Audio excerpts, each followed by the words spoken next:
আপনারা যদি মনে করে থাকেন যে সচিবালয়ে বসে আপনারা হচ্ছেন ধানমন্ডি 32-এর সাথে এবং ভারতের সাথে আপনাদের সুসম্পর্ক বিদ্যমান থাকবে, তাহলে আপনার আওয়ামী লীগকে যেভাবে বাংলাদেশ থেকে অপ্রাসঙ্গিক করে দেওয়া হয়েছে ঠিক একইভাবে আপনাদেরকে অপ্রাসঙ্গিক করে দেওয়া হবে। আপনারা জানেন চলমান আমাদের দেশে বেশ কিছু ঘটনা ঘটেছে। ঘটনার পরিপ্রেক্ষিতে সার্বিকভাবে আমরা বিষয়গুলো নিয়ে হচ্ছে কথা বলবো। প্রথমত যে বিষয়টি সেটা হচ্ছে যে আমরা আওয়ামী লীগের প্রতি এক ধরনের সিম্প্যাথি ক্যাম্পেইন আমাদের রয়েছে। আমাদের মধ্যে কালচারাল যে হিজামনিটা আওয়ামী লীগ ক্রিয়েট করেছে, তাদের মধ্য দিয়ে আমরা দেখছি আওয়ামী প্রীতি, যে আওয়ামী লীগের প্রতি একটা সিম্প্যাথি দেখানোর চেষ্টা করা হচ্ছে, যে আওয়ামী লীগ এটা করেছে সেটা করেছে, আওয়ামী লীগের প্রতি ন্যায্যতা নিশ্চিত করা হচ্ছে না, আওয়ামী লীগকে বাকস্বাধীনতা থেকে তাদেরকে রুদ্ধ করা হচ্ছে, তাদেরকে সভা সমিতির থেকে বঞ্চিত করা হচ্ছে, এই ধরনের কথাবার্তা বলা হচ্ছে। আপনারা যে যে জায়গা থেকে যুক্ত হচ্ছেন আপনাদের সবাইকে সালাম জানাচ্ছি, আসসালামু আলাইকুম। তো দেখেন, আপনাদের যেটা বলা হচ্ছে এটা হচ্ছে আওয়ামী লাস্ট যে কার্ড রয়েছে, আওয়ামী লীগের সর্বশেষ যে অস্ত্রটা সেটা হচ্ছে এই কালচারাল হিজেমনি। এই যে আওয়ামী লীগের কিছু দেখবেন যে ধানমন্ডি কেন্দ্রিক, তারপরে হচ্ছে আপনাদের এফডিসি কেন্দ্রিক কিছু ইস্যু ছিল, যে আওয়ামী লীগ সেগুলোকে নিয়ন্ত্রণ করে, কালচারাল জায়গাটাকে নিয়ন্ত্রণ করে সেখানে আওয়ামীফিকেশন করা হয়েছে। এই আওয়ামীফিকেশন করার পরে আওয়ামী লীগের লাস্ট যে ট্রাম্প কার্ড সেটা হচ্ছে এই কালচারাল হিজামনি দিয়ে চেষ্টা করছে। আপনাদেরকে একটা জায়গায় স্পষ্ট করতে চাই, আওয়ামী লীগ কোনো রাজনৈতিক দল না। আওয়ামী লীগের যেই ইন্টারপ্রিটেশনটা যেটা হয়েছে, আওয়ামী লীগ কোনো রাজনৈতিক দল না। আওয়ামী লীগ হচ্ছে একটা ফেসিবাদী শক্তি। এই ফেসিবাদী শক্তির একটা হচ্ছে ফেসিবাদী সংগঠন রয়েছে। তাদের যে ভিত্তিটা, সেই ভিত্তিটা হচ্ছে এটা মিথ্যার উপরে প্রতিষ্ঠিত, এবং তাদের যেই হচ্ছে ব্যাকগ্রাউন্ড, তাদের যেই প্রচারণা, এটা হচ্ছে মিথ্যা। তাদের ম্যানিফেস্টো হচ্ছে মিথ্যা এবং প্রপাগান্ডা। তাহলে আওয়ামী লীগ যে বিষয়টা সেটা হচ্ছে আওয়ামী লীগ কোনো রাজনৈতিক দল না। আওয়ামী লীগ হচ্ছে একটা ফেসিবাদী সংগঠন, যাদের মূল জায়গাটা সেটা হচ্ছে মিথ্যা এবং প্রপাগান্ডা।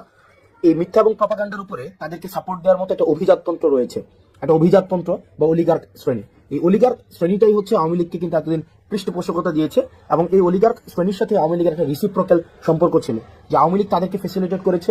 আপনি 10-12টা কোম্পানি, 10-12টা গোষ্ঠী তাদেরকে ফেসিলিটেট করেছে, এবং আওয়ামী লীগকে তারা ফেসিলিটেট করেছে। এবং দিন শেষে যেটা হয়েছে, আওয়ামী লীগ একটা জনবিবর্জিত একটা দলে সেখানে পরিণত হয়েছে। নচেত 5ই আগস্টে যে ঘটনা ঘটেছে, আপনারা দেখেছেন যে আওয়ামী লীগের বলেছে যে এশিয়া মহাদেশের সর্ববৃহৎ সংগঠন, আওয়ামী লীগের সাথে আরো সম্পৃক্ত যে সংগঠনগুলো রয়েছে, তা সত্ত্বেও কিন্তু একটা মানুষকেও রাস্তায় পাওয়া যায়নি যে আওয়ামী লীগকে ডিফেন্ড করার মতো একজনকেও পাওয়া যায়নি। তা আওয়ামী লীগের সাথে বেসিক্যালি যে সম্পর্কটা ছিল সেটা হচ্ছে স্বার্থের সম্পর্ক। এখন এই ফেসিবাদ পরবর্তী সময় আওয়ামী লীগ তো এই দীর্ঘ 1.5 দশকেরও বেশি সময় ধরে আপনার ন্যূনতম যেই আপনার যেটাকে বলি যেই মৌলিক অধিকার ছিল, নাগরিক অধিকার ছিল, এই নাগরিক অধিকার পর্যন্ত কিন্তু আওয়ামী লীগ আপনাকে দেয়নি। আওয়ামী লীগ একটা নাগরিক যেই অধিকার রয়েছে, আপনাকে নাগরিক হয়ে ওঠার সুযোগ দেয়নি। আওয়ামী লীগ আপনাকে প্রজা বানিয়ে রেখেছিল। একটা মানুষ যে নাগরিক হয়ে উঠবে, নাগরিকের সাথে রাষ্ট্রের কিছু কমিটমেন্ট রয়েছে, নাগরিকের সাথে রাষ্ট্রের কিছু আপনার লিগ্যাল কিছু কমিটমেন্ট রয়েছে। এই কমিটমেন্টের মধ্য দিয়ে জনগণ নাগরিক হয়ে ওঠে। আওয়ামী লীগ কিন্তু একটা মানুষকে নাগরিক হিসেবে কখনোই স্বীকৃতি দেয়নি। আওয়ামী লীগ প্রজা বানিয়ে রেখেছে এই দীর্ঘ 1.5 দশকের বেশি সময় ধরে। এখন আজকে এই 1.5 দশকের বেশি সময়ের পরে আমরা যেটা হচ্ছে যে আওয়ামী লীগের সাথে আমাদের সম্পর্কটা কেমন হবে। আওয়ামী লীগের সাথে আমাদের সম্পর্কটা দেখেন, আমরা এই বিষয়টা খুবই স্পষ্ট যে আমরা পোস্ট আওয়ামী সিচুয়েশন এখন রয়েছে। আওয়ামী লীগ বর্তমান বাংলাদেশে অপ্রাসঙ্গিক। আওয়ামী লীগ বর্তমান বাংলাদেশে যদি প্রাসঙ্গিক থাকতোই তাহলে 5ই আগস্ট হতো না। আপনি দেখেন যে ধানমন্ডি 32 আওয়ামী লীগের কিবলা বলা হয়, আওয়ামী লীগের তীর্থস্থান বলা হয়। এই যে আওয়ামী লীগের তীর্থস্থানকে মানুষ স্বপ্রণিধিত ভাবে আপনাদের ভেঙে ঘুরিয়ে দিয়েছে। আপনি পেয়েছেন আওয়ামী লীগের কাউকে যে এটাকে আটকানোর জন্য? কাউকে পান নাই, একজনকেও পান নাই। এখন দেখেন আওয়ামী লীগের যে মিডিয়া সন্ত্রাস রয়েছে, বট বাহিনী রয়েছে, আওয়ামী লীগ যে আপনার 260 বিলিয়নের বেশি টাকা বিদেশে পাচার করেছে, সেগুলো অর্থায়নে এখনো পর্যন্ত কিন্তু এই রাষ্ট্রের এগেনস্টে ষড়যন্ত্র অব্যাহত রয়েছে। আপনার আমার জায়গা থেকে আমাদের একটি বিষয় খুবই স্পষ্ট করতে হবে। আমরা 2টা দলে আমাদেরকে ভাগ করে নিতে হবে। এক হচ্ছে নির্যাতক এবং নিপীড়ক, একটা হচ্ছে নির্যাতিত এবং নিপীড়ক। এই 2 দলে ভাগ। একটা হচ্ছে নির্যাতক এবং হচ্ছে নিপীড়িত। 2টা শ্রেণীতে ভাগ। আমরা ছিলাম নির্যাতিত, নিপীড়িত, আর আওয়ামী লীগ হচ্ছে কি নির্যাতক এবং নিপীড়ক। আবার আসেন, এই নির্যাতক এবং নিপীড়কের এই একটা ক্লাসে কে পড়তেছে, একটা ক্লাসে আওয়ামী লীগ পড়তেছে। আর নির্যাতিত এবং নিপীড়িতের ক্লাসে কে পড়তেছে? নির্যাতিত এবং নিপীড়িত যারা ছিল এই দীর্ঘ 1.5 দশকের বেশি সময় ধরে, তাদের মধ্যে দেখবেন বিএনপি ছিল, বাংলাদেশ জামাতে ইসলামী ছিল, এবং অন্যান্য ফেসিবাদ বিরোধী যে রাজনৈতিক যে দলগুলো তারা ছিল। তারা সবাই হচ্ছে নির্যাতিত এবং নিপীড়িত। অন্যদিকে নির্যাতকের ভূমিকায় কে ছিল? নির্যাতকের ভূমিকায় আওয়ামী লীগ ছিল। সুতরাং সেই জায়গা থেকে এখনো পর্যন্ত আমাদের যে লড়াইটা পোস্ট আওয়ামী লীগ পরবর্তীতে আমাদের যে লড়াইটা, এই লড়াইটা কিন্তু বিএনপির সাথে আমার লড়াই না, বাংলাদেশ জামাত ইসলামের সাথে আমার লড়াই না, বরং আমাদের এখানে ক্লাসিফিকেশনটা খুবই স্পষ্ট। সেটা হচ্ছে যে নির্যাতকের বিরুদ্ধে আমাদের নির্যাতিতদের লড়াই। অর্থাৎ এই যে দীর্ঘ 1.5 দশকের বেশি সময় ধরে যারা নির্যাতিত হয়েছে, তারা একত্রিতভাবে আওয়ামী লীগের বিরুদ্ধে তাদের লড়াইটা অব্যাহত রাখবে। এবং 5ই আগস্ট পরবর্তী যে বাংলাদেশে রয়েছে, এই বাংলাদেশে এই নির্যাতিত শ্রেণীটা বা যেই মজলুম শ্রেণীটা, তাদের মধ্যে মতপার্থক্য থাকতে পারে, তাদের মধ্যে পলিসি ডিসকাশন হবে, তাদের মধ্যে টেবিল টক হবে, তাদের মধ্যে বিভিন্ন বিষয়ে ডিসএগ্রিমেন্ট হবে, তাদের মধ্যে এই জিনিসগুলো অব্যাহত থাকবে। কিন্তু নিপীড়ক এবং নির্যাতকের ভূমিকায় যে আওয়ামী লীগ ছিল, এই আওয়ামী লীগ 5ই আগস্ট পরবর্তী বাংলাদেশে কোনো অর্থেই প্রাসঙ্গিক নয়। এখন আসেন আওয়ামী লীগ। আপনি একটা জিনিস দেখবেন, এই যে দীর্ঘ 1.5 দশকে আওয়ামী লীগ যে নির্যাতন নিপীড়ন করেছে, আপনি দেখেন তো, আপনি খুব পাশের একজন ছাত্রলীগের একটা ছেলে বা আওয়ামী লীগের একটা ছেলের সাথে কথা বলে দেখেন, তাদের মধ্যে ন্যূনতম আপনার সরি ফিলিংস নাই, অ্যাকনোলেজমেন্ট নাই, তাদের মধ্যে কোনো ধরনের, আপনি অপরাধ যদি ক্ষমা করতে হয় আগে আপনাকে স্বীকার করতে হবে এটা তো অপরাধ ছিল, এটা ক্রাইম ছিল, আমি এই ক্রাইমটা করেছি, এই স্বীকৃতিটা অন্তত আপনাকে দিতে হবে। আপনি দেখেন Awami League as a party, fine, Awami League as a party হিসেবে তাদের মধ্যে এই ফিলিংসটা নাই, বা আওয়ামী লীগের যারা নেতাকর্মী রয়েছে তাদের মধ্যেও কিন্তু এই ফিলিংসটা নেই, একটা মানুষের মধ্যেও কিন্তু এই ফিলিংসটা নাই। বরং এত মানুষকে হত্যা করার পরেও তারা এখনো পর্যন্ত হুমকি ধামকি হচ্ছে দেখে নেওয়া হবে, তুলে নেওয়া হবে, একদিন সময় আসুক তোদেরকে মেরে ফেলা হবে, তোদেরকে বাসায় থাকতে দেওয়া হবে না, এই জিনিসগুলো কিন্তু এখনো পর্যন্ত অব্যাহত রেখেছে। অর্থাৎ এত বড় একটা এত নির্যাতন নিপীড়নের পরে 2000 মানুষকে হত্যা করেছে শুধুমাত্র ক্ষমতা টিকিয়ে রাখার জন্য, তিনটি ইলেকশনকে, গণতন্ত্রকে গলা টিপে হত্যা করা হয়েছে। এরপরেও কোনো ধরনের আওয়ামী লীগ থেকে কোনো ধরনের রিগ্রেট নাই, আওয়ামী লীগ থেকে এই পর্যন্ত একটা সরিফিল পর্যন্ত করা হয়নি এ পর্যন্ত। যেমন আপনি আমার কমেন্ট সেকশনে গেলে দেখবেন যে আওয়ামী লীগের মধ্যে আমরা সেই ভীতিটাই সঞ্চার করতে পারি নাই।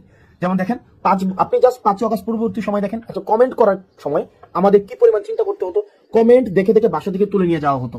দেখেন আপনি যদি আমার কমেন্ট সেকশনে দেখেন, তাহলেই দেখতে পাবেন যে আওয়ামী লীগের যে শুয়োর ছানারা রয়েছে, আওয়ামী লীগ সমর্থিত যে শুয়োর ছানারা রয়েছে, তাদের এখনো পর্যন্ত কি অবাধ ফ্রিডম, তারা কিন্তু এই ফ্রিডমটা কিন্তু চর্চা করতে পারছে। এবং এই আপনি যদি বলেন 5ই আগস্ট পরবর্তী সময়ে স্বাধীনতাটাকে সবচেয়ে বেশি উপভোগ কারা করছে, সে হচ্ছে আওয়ামী লীগ করছে। কারণ আওয়ামী লীগের কমেন্ট করতে তাদের ভয় পেতে হচ্ছে না যে তাদেরকে বাসা থেকে উঠিয়ে নিয়ে আসা হবে। এই কারণে তারা তাদের জায়গা থেকে তারা মানে আদার্সে নির্বিঘ্নে তারা কিন্তু ভয় ভীতি বা তারা তাদেরকে যে একটা আমাদেরকে সবসময় যে এটা করে ফেলবো সেটা করে ফেলবো, এই জিনিসটা কিন্তু অব্যাহত রেখেছে। সুতরাং এই 5ই আগস্ট পরবর্তীতে আপনার আওয়ামী লীগকে যদি আমি ডি আওয়ামিফিকেশন না করতে পারি, আপনি আজকেই দেখেন আজকের ঘটনা, আজকে বেনজির কি বলেছেন, আজকে বেনজির বলেছেন যে প্রশাসন এবং পুলিশের আপনার সিংহভাগ, উনি সংখ্যাটা উল্লেখ করেছেন 90 ভাগের বেশি হচ্ছে আওয়ামী লীগ আপনার। এবং আওয়ামী লীগ যদি সংগঠিত হয় তাহলে পুলিশ তাদেরকে প্রোটেকশন দেবে। সো আওয়ামী লীগের নেচারটা, আওয়ামী লীগের খাসিলিয়ত, আওয়ামী লীগের যে চরিত্র, আওয়ামী লীগের যে মনন, আওয়ামী লীগের যে মনস্তত্ত্ব, এই মনস্তত্ত্বের ঊর্ধ্বে আপনাকে যাইতে হবে। আওয়ামী লীগকে আপনার একদম আমরা আমাদের জায়গা থেকে এই বিষয়টিকে নিশ্চিত করতে হবে, পরবর্তী বাংলাদেশের খাসিলিয়তে, পরবর্তী বাংলাদেশের চরিত্রতে, পরবর্তী বাংলাদেশের মননে, মগজে, মনস্তত্ত্বে আওয়ামী লীগ একটা অপ্রাসঙ্গিক। আওয়ামী লীগ নামে, আওয়ামী লীগের চরিত্র ধারণ করে, আওয়ামী লীগের আদর্শ ধারণ করে আবার কেউ কখনো এই রাজনীতিতে কখনোই আর রিহ্যাবিলিটেড হইতে পারবে না। আপনি দেখেন একটা জিনিস নিশ্চিত করতে হবে। তার মানে আমরা এই জায়গায় একটা ডিমার্কেশন লাইন আমরা স্পষ্ট করেছি। এক হচ্ছে আওয়ামী লীগের সাথে আমরা একদম একটা ডিমার্কেশন লাইন, যে তাহলে নির্যাতক যারা নির্যাতক হিসেবে আওয়ামী লীগ চিহ্নিত, সে 5ই আগস্ট পরবর্তীতে বাংলাদেশে অপ্রাসঙ্গিক। এবার আমরা যারা নির্যাতিত, এই নির্যাতিতর আমব্রেলাতে কারা কারা রয়েছে, নির্যাতিতর আমব্রেলাতে যারা যারা গণতন্ত্রের পক্ষে ছিল, বিএনপি ছিল, জামাতে ইসলামী ছিল, অন্যান্য যে রাজনৈতিক ফেসিবাদ বিরোধী যে রাজনৈতিক দলগুলো ছিল, আমাদের পরবর্তী বাংলাদেশটা আমাদের। এখন এই আমাদের বাংলাদেশে আমাদের মধ্যে গণতান্ত্রিক সৌন্দর্য, আমাদের মধ্যে মত পার্থক্য থাকবে, এক বিষয়ে সবাই একমত হবো, এটাও একটা ফেসিবাদী চরিত্র যে সব বিষয়ে আমাদের একমত হইতে হবে। আমার অনেক কিছুই বিএনপির মতামতের সাথে আমার অনেক কিছুই মিলবে না, আমার অনেক কিছুই জামাতে ইসলামের সাথে মতামতের সাথে মিলবে না, একই বিষয় আমার সাথেও তাদের অনেক কিছুই মিলবে না। কিন্তু বিষয়টা ওই বাংলাদেশ থেকে আমরা উত্তরণ ঘটিয়েছি, যদি আমার সাথে মতামতের না মিলে বিএনপি থেকে আমাকে উঠিয়ে নিয়ে যাওয়া হবে, জামাতে ইসলাম থেকে আমাকে উঠিয়ে নিয়ে যাওয়া হবে, ওই যে বাংলাদেশটা ছিল ওই চরিত্রের বাংলাদেশ থেকে এই চরিত্র আমরা উত্তরণ ঘটিয়েছি।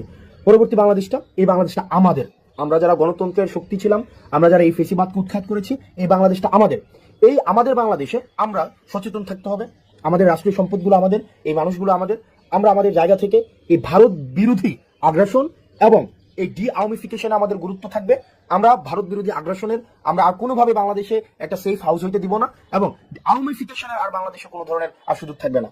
আর বাকি এই বাংলাদেশ বিনির্মাণের ক্ষেত্রে, নতুনভাবে বাংলাদেশ বিনির্মাণের ক্ষেত্রে, যেই বাংলাদেশের জন্য দীর্ঘ 1.5 দশকের বেশি সময় ধরে, একদম 71 পরবর্তী সময় ধরে আমাদের প্রতিনিয়ত আমাদের যে সংগ্রামটি অব্যাহত রয়েছে, সেই সংগ্রামটি থাকবে। তবে সেই ক্ষেত্রে আমাদেরকে একটি জিনিস নিশ্চিত করতে হবে যে কোনো ধরনের জাতীয় সম্পদের আমরা কোনো ক্ষতি করবো না। এখন দেখেন পৃথিবীতে এমন কোনো জায়গায় নাই যেখানে ফেসিবাদকে নির্মূল করা হয়েছে কিন্তু ফেসিবাদের প্রতীকগুলো রেখে দেওয়া হয়েছে। সুতরাং এই যে ধানমন্ডি 32টা, সেটা 5ই আগস্টে এটা হচ্ছে একদম ধুলিস্যাৎ করে দেওয়ার কথা ছিল, 5ই আগস্টে এটা ঘৃণাস্তম্ভে পরিণত করার কথা ছিল, সেটি পরবর্তীতে এসে মানুষ স্বতঃস্ফূর্ত ভাবে করেছে। এখন বর্তমানে জায়গায় আমাদের যে দায়িত্বটি হবে সেটা হচ্ছে আমাদের এই বাংলাদেশটাকে বিনির্মাণ করতে হবে, যেখানে নানা মতের এবং নানা পথের সেখানে মানুষের জায়গা হবে, সেখানে যারা নির্যাতিত ছিল এতদিন তাদের জায়গা হবে, আর নির্যাতক যারা এবং নিপীড়ক যারা তাদের আগে বিচার নিশ্চিত করতে হবে। আওয়ামী লীগের বিচার নিশ্চিত করতে হবে। আওয়ামী লীগকে পলিটিক্যালি এই আদর্শ নিয়ে পলিটিক্যাল ফাংশন আর কোনোভাবেই কখনোই করতে দেওয়া হবে না। আমাদের পরবর্তী বাংলাদেশটা আমাদের, যারা নির্যাতিত ছিল, ইন জেনারেল যারা নির্যাতিত ছিল, আমাদের পরবর্তী বাংলাদেশটা আমাদেরকে গঠন করতে হবে। আমাদের মনে রাখতে হবে এই তরুণদের যেই আমাদের জোশ রয়েছে এবং আমাদের প্রবীণদের যে হোশ রয়েছে, আমাদের তরুণদের জোশ এবং প্রবীণদের হোশ, এই দুইটা সংমিশ্রণে আমাদের পরবর্তী বাংলাদেশ গঠিত হবে। তরুণদের বুদ্ধিদীপ্ত এবং তেজদীপ্ত যে ভূমিকাটি রয়েছে, প্রবীণদের যে বুদ্ধিদীপ্ত ভূমিকাটি রয়েছে, সেটির সংমিশ্রণে পরবর্তী বাংলাদেশ আমাদের বিনির্মাণ হবে। এবং একটি বিষয় নিশ্চিত করতে হবে, আমরা আওয়ামী লীগকে রাজপথে আমাদের প্রতিহত করতে হবে। আওয়ামী লীগ পরবর্তী বাংলাদেশে পলিটিক্যালি ফাংশন করবে না, কখনোই করবে না। তাদেরকে আগে সরিফিল করতে হবে, তাদের বিচারের সম্মুখীন করতে হবে, বিচার প্রক্রিয়ার মধ্য দিয়ে আওয়ামী লীগকে নিষিদ্ধ করতে হবে। এর পরবর্তীতে আওয়ামী লীগের যেই অন্যান্য যে সমর্থক রয়েছে, আওয়ামী লীগের একটা সমর্থকের একটা অংশ রয়েছে, রিকনসিলিয়েশন প্রক্রিয়ার মধ্য দিয়ে তারা কিভাবে সমাজের মূলধারায় ফিরতে পারে সেটি আলোচনা সাপেক্ষে নির্ধারিত হবে। সে পর্যন্ত আমাদের একটি বিষয় নিশ্চিত করতে হবে, যেটি বারবার বলছি, এই বাংলাদেশটা আমাদেরকে ধারণ করতে হবে, এই ভূখণ্ডটাকে আমাদেরকে ধারণ করতে হবে। আমরা স্টেট বিল্ডিং করতে পারি নাই, আমরা নেশন বিল্ডিং করতে পারি নাই, অ্যাজ এ স্টেট হয়ে উঠতে পারি নাই, আমরা কমিউনিটি হয়ে উঠতে পারি নাই, বাংলাদেশি হয়ে উঠতে পারি নাই। আমরা হয়ে উঠেছি আওয়ামী লীগ হয়ে, বিএনপি হয়ে, জামাত ইসলামী হয়ে, হিন্দু হয়ে, মুসলমান হয়ে, কিন্তু অ্যাজ এ কমিউনিটি হয়ে, আমরা একটা সিভিলাইজ সোসাইটি হয়ে, নাগরিক হয়ে আমরা কখনোই বাংলাদেশে উঠতে পারি নাই। আমাদেরকে ইন্টেনশনালি ডিভিসিভ পলিটিক্স এর মধ্য দিয়ে আমাদেরকে আশরাফ এবং আতরাফে বিভক্ত করে রাখা হয়েছে। আমাদের এই ভূখণ্ডের আমাদের দখলদারিত্ব নিতে হবে, এই ভূখণ্ডকে আমাদেরকে ধারণ করতে হবে এবং আমাদেরকে নাগরিক হয়ে উঠতে হবে। এই ডি আওয়ামিফিকেশন প্রত্যেকটা পর্যায় থেকে আমাদের চলমান রাখতে হবে। এবং যারা আমরা রয়েছেন এবং পুলিশ প্রশাসনে রয়েছেন, আপনাদেরকে একটা বিষয়ে সতর্ক করতে চাই এবং এর সাথে অনুরোধ করতে চাই। আপনাদের প্রচলিত যে আওয়ামী লীগীয় যে কালচার ছিল, চেষ্টা, তদবির, দুর্নীতি, গুম, খুন, হত্যা, নিপীড়নে, সেখানে আপনাদেরকে স্রেফ একজন হাতিয়ার হিসেবে ব্যবহার করা হয়েছে। এই জিনিসটা বুঝুন। আপনারাও আপনাদের যে যথাযথ জায়গা, যে এন্টাইটি, সেটাকে আপনারা বুঝে নেন। জনগণের দখলদারিত্ব আপনারা বুঝে নেন। আপনারা রাষ্ট্র জনগণের কাছে অ্যাকাউন্টেবল, এই জিনিসটাকে আপনারা ওন করেন। আপনারা মানুষকে সার্ভ করতে আসছেন, আপনারা committed two people, not committed two political party. এই জিনিসটাকে ওন করুন। আদারওয়াইজ ধানমন্ডি 32 যেটা হয়েছে, জনগণ, এই জনগণ এবং নাগরিক সবচেয়ে শক্তিশালী রাষ্ট্রের কোনো এজেন্সি, ডিজিএফআই বলেন, আর্মি বলেন, সেনাবাহিনী বলেন, হাসিনা বলেন, গণভবন বলেন, জনগণ থেকে বেশি শক্তিশালী হয়ে কেউ উঠতে পারবে না। জনগণ, জনরোষ থেকে কেউ বাঁচতে পারবে না। সুতরাং এই যে আপনারা আমলা রয়েছেন, আপনারা যদি মনে করে থাকেন আপনাদের যারা এই যে ফেসিবাদী হাসিনা আবার আপনাদেরকে রিহেবিলিটেট করবে, এটা